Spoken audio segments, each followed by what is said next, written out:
Sobat Kairos yang dikasihi Tuhan Yesus Kristus, firman Tuhan yang memberkati kita pada hari ini diambil dari Amsal 16 ayat 6. Dengan kasih dan kesetiaan, kesalahan diampuni, karena takut akan Tuhan, orang menjauhi kejahatan.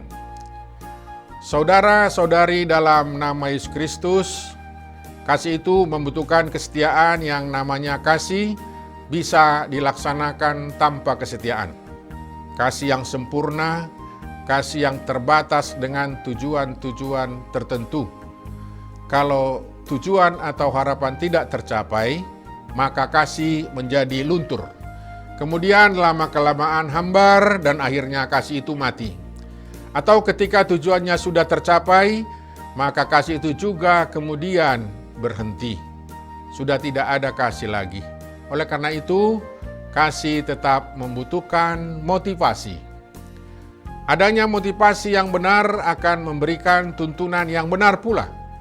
Jika motivasi tidak benar, kasih pasti mudah luntur, hilang dan mati.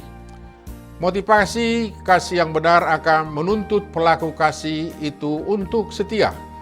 Kesetiaan akan menjadi batu ujian bagi pelaku kasih. Kesetiaan akan membuktikan apakah kasih tetap bertahan atau tidak. Ketika realitas kehidupan yang dijalani tidak menunjang, seperti pengalaman-pengalaman yang menyakitkan, menjengkelkan, merugikan meski kita berada di pihak yang benar. Apakah kita tetap masih bisa mengasihi? Apakah kita tetap dapat menjalin hubungan dengan baik dan menyelesaikan persoalan dengan benar? Ataukah hati kita yang sudah dirasuki rasa sakit hati yang pada akhirnya menciptakan sikap bermusuhan? Tidak mau saling menyapa lagi? Semua masalah yang terjadi dalam kehidupan kita, khususnya hal-hal yang tidak mengenakkan dan tidak memberikan kenyamanan, akan menguji apakah kasih itu tetap berjalan atau tidak. Jadi kesetiaan menjadi batu ujian bagi kasih yang bermotivasikan kasih. Oleh karena itu, Amsal mengaitkan bahwa kasih dan kesetiaan harus dilakukan dengan takut akan Tuhan. Hanya dengan kesetiaan terhadap kebenaran firman Tuhan, maka kasih dan kesetiaan akan dilakukan dengan baik. Siapa manusia di dunia yang tidak pernah melakukan kesalahan selama hidupnya? Semua orang pernah melakukan kesalahan. Bahkan murid Yesus sekalipun pernah melakukan kesalahan di dalam hidupnya. Manusia tidak pernah lepas dari kesalahan.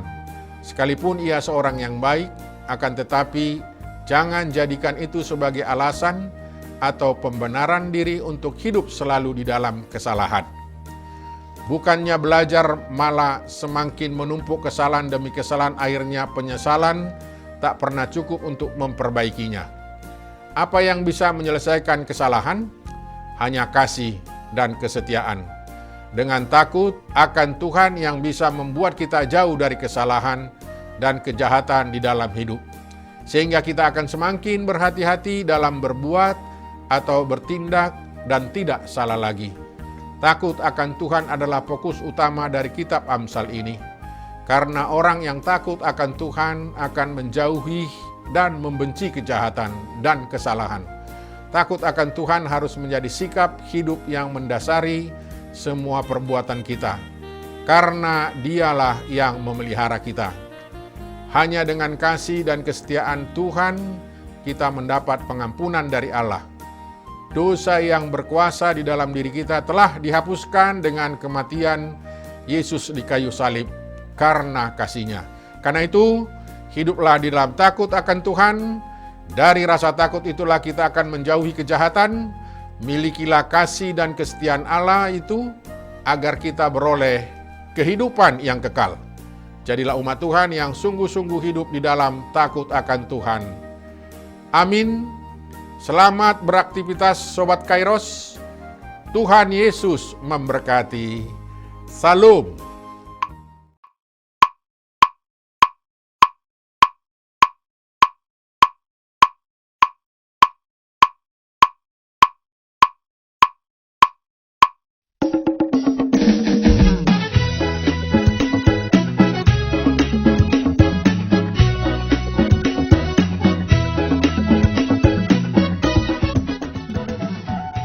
HKBP menetapkan tahun 2023 ini sebagai tahun profesionalisme dalam penata layanan yang menjadi orientasi dalam seluruh dimensi dan aras pelayanan HKBP.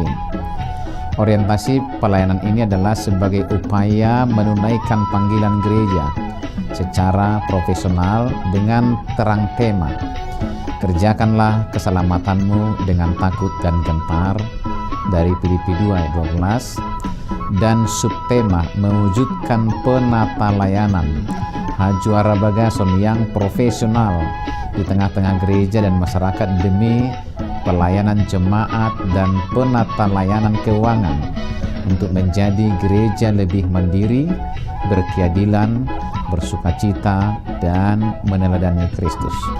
Untuk mendukung pelaksanaan tema dan subtema itu, HKBP Distrik 8 DKI Jakarta telah membentuk Panitia Tahun Profesionalisme dalam Penata Layanan di HKBP Distrik 8 DKI Jakarta yang akan bertugas menerjemahkan orientasi pelayanan itu melalui program-program unggul dan prioritas demi kualitas pelayanan di segala aras.